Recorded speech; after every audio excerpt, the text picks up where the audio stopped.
ایک طرف تو ڈی جی آئی صاحب کا ایک دفعہ پھر ڈینائل ہم نے دکھایا سازش کے حوالے سے، پھر former prime minister Imran Khan صاحب نے کہا کہ جی مداخلت ہوئی. یہ معاملات تو ایک جانب ہیں اور یہ چل رہے ہیں اور اس پہ ابھی جو ہے بہت ساری چیزیں ہیں جس نے انفولڈ ہونا ہے اور ان کی کلیئرٹی آنا باقی ہے. لیکن اس سب اسنا میں ہم ملک صاحب یہ دیکھ رہے ہیں کہ جو ملک کے اندرونی معاملات ہمارے چل رہے ہیں فی الحال، اب میں اگر پنجاب کی بات کروں، جو کچھ ہو رہا ہے جو پاکستان کی تاریخ میں شاید پہلے کبھی اس طرح نہیں ہوا. بجٹ جو ہے وہ ایوان اقبال کے اندر پیش کیا جا رہا ہے، کہیں پہ کوئی اسپیکر کی موجودگی کو غیر آئینی کہہ رہا ہے، کہیں ڈپٹی اسپیکر کو جو ہے سیشن لیڈ کرنے کے اوپر کرٹیسائز کر رہے ہیں، کہیں پہ جو ہے وہ لیگل مسئلے مسائل آ رہے ہیں. ایک عجیب سی صورتحال بنی ہوئی ہے. آپ کیسے انالائز کریں سر؟ آپ کا کیا انڈرسٹینڈنگ ہے، کیا آپ کا پوائنٹ آف ویو اس پہ؟ مشکل سوال ہے. مطلب میرا اپنا خیال ہے اگر تھوڑا سا دیکھا جائے تو میں ایک بڑی بنیادی بات کرنا چاہ رہا ہوں. میں مطلب کسی کو اس کا ذمہ دار نہیں سمجھتا. میں سمجھتا ہوں اگر 73 سے جو پاکستان نے کانسٹیٹیوشن بنایا ہے اور اس سے پہلے بھی چلے تو کوئی 22-23 صاحب کے وزیر اعظم آئے ہیں. جو میرا پھر آرگومنٹ یہ ہوگا جو آپ سوال کر رہے ہیں، میں سائنٹیفک بات کرنے لگا ہوں. ایک وزیر اعظم آپ مجھے نام بتا دیں جو الیکشن میں ووٹ لے کے وزیر اعظم بنا ہو اور ووٹ آؤٹ ہوا ہو، اس کو ووٹ دیے گئے ہوں، پھر ووٹ اس کے خلاف اس کی پارٹی نے اس کو ووٹ نہیں نکالا ہو. کہنا میں یہ چاہ رہا ہوں کہ ہمارے ہاں جو فیلئر ہے وہ ریاستی مشینری کا ہے، اسٹیٹ کرافٹ کا ہے، اس سسٹم کا ہے کہ ہم ابھی تک ایک ایسا الیکشن کا سسٹم نہیں لا سکے جس میں سمپلی لوگ ووٹ ڈالیں تو ایک حکومت بن جائے، پھر لوگ الیکشن میں ووٹ جس کو نہ دیں وہ نکل جائے. تو جو کنفیوژن ہے بیسیکلی وہ یہ ہے کہ عمران خان جو چیز لے کے چل رہا ہے وہ یہ چل رہا ہے کہ مجھے لوگوں کی مرضی سے نہیں نکالا گیا. مجھے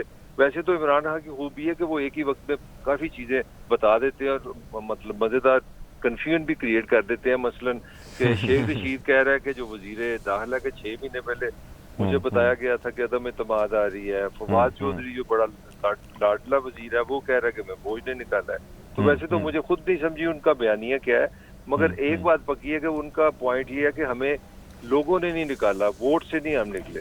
تو جب آپ ایک ایسا پولیٹیکل کلچر بنائیں گے جس میں الیکشن سے حکومت بنتی نہیں ہے اور الیکشن سے حکومت ٹوٹتی نہیں ہے تو پھر کنفیوژن ہوگا، کانفلکٹ ہوگا، محاذرائی ہوگی، لڑائی جھگڑا ہوگا. اور وہ جو آپ کا سوال ہے میرا حال ہے میں اس کا کلوزر یہی جواب دے سکتا ہوں. سر اب حل کیا ہے؟ حل بھی تو بتائیں نا. آپ نے ماشاءاللہ بڑی حکومتیں آتے جاتے دیکھی ہیں.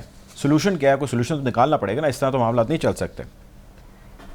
سولوشن یہی ہے کہ آپ بڑا بیسک پہ جائیں. دیکھیں ریاستی اداروں کا کام ہے، اس میں آپ کا الیکشن کمیشن ہے، آپ کی ایجنسیز ہیں، آپ کی اسٹیبلشمنٹ ہے، آپ کی پولیس ہے، آپ کی ضلع انتظامی ہے. یہ ہے جو کانسٹیٹیوشن ان کو کہہ رہا ہے کہ بھی آپ کا کام ہے کہ آپ الیکشن کرائیں. میرا حال ہے کہ جو ایک سسٹم ہے تو سر وہ کیوں نہیں کرا رہے الیکشن؟ آپ کی کیا رائے ہے اس بارے میں؟ میرا اپنا خیال ہے کہ ہماری کہیں نہ کہیں جو ہماری بیوروکریسی ہے، سول اور ملٹری بیوروکریسی، اس کو ایک کانفیڈنس نہیں ہے، ان کو عادت نہیں ہے. وہ سمجھتے ہیں کہ پولیٹیشین جو ہے وہ ان کی طرح نیشنلسٹ نہیں ہے، ان کی طرح اس کی انگلش نہیں ہے، اس کی طرح وہ سمجھدار نہیں ہے. تو اس کو چیک میں رکھیں. مطلب ہمارے ہاں یہ جو سوال ہے مجھے تو ابھی تک یہ سمجھ نہیں آئی کہ لیٹر لکھا کس کو گیا ہے. حکومت پاکستان کو کہا گیا کہ آپ ایک عدم اعتماد کرائیں نہیں تو ہم چھوڑیں گے، اور وہ حکومت پاکستان تھی عمران خان کی یہ ذمہ داری تھی as a chief executive of Pakistan کہ جس ریاست کا وہ نمائندہ اس کو خط لکھا گیا. تو سوال تو میرا عمران خان سے پڑتا ہے کہ جناب آپ کی ریاست کو، آپ کی حکومت کو ایک ملک نے لکھا ہے خط، آپ نے کیا کیا ہے 20 دنوں میں؟ تب تو آپ بڑے گڈ بوائے تھے، آپ نے کہا جی کہ وہ تو اسلامی سمٹ ہو رہی تھی، میں اخلاقی طور پہ نہیں بتاتا. پھر دوسرا آپ کا کوشچن میرا کہ آپ نے اسی لیٹر کو ڈی کلاسیفائی کس نے کیا؟ میں نے کیا کہ میں بتاتا بھی نہیں. بھئی اتنی آپ تو میرے چیف ایگزیکٹو ہیں، آپ تو پاکستان کا فیس ہیں، آپ تو ریاست کے مطلب نمائندے ہیں. تو کنفیوژن یہ ہے کہ جو ہماری جو بیوروکریسی ہے یا جو اسٹیبلشمنٹ ہے میرا حال ہے وہ دے تھنک کہ دے آر سپیریئر. وہ بڑے بھائی ہیں، چھوٹے بھائی کو عقل نہیں ہے. تو جب تک ان کو میرا حال ہے یہ ریلائز کہ پاکستان کو اگر آپ نے پولیٹیکل پروسیس سے چلانا ہے، اگر الیکشن سے چلانا ہے، اگر جمہوریت سے چلانا ہے، اگر چلانا ہے تو پھر سچ مچ اس طرح چلائیں. اگر یہ 50-50 پیار کا وعدہ رکھنا ہے تو پھر یہ محاذرہ ہی نہیں ختم ہو سکتا.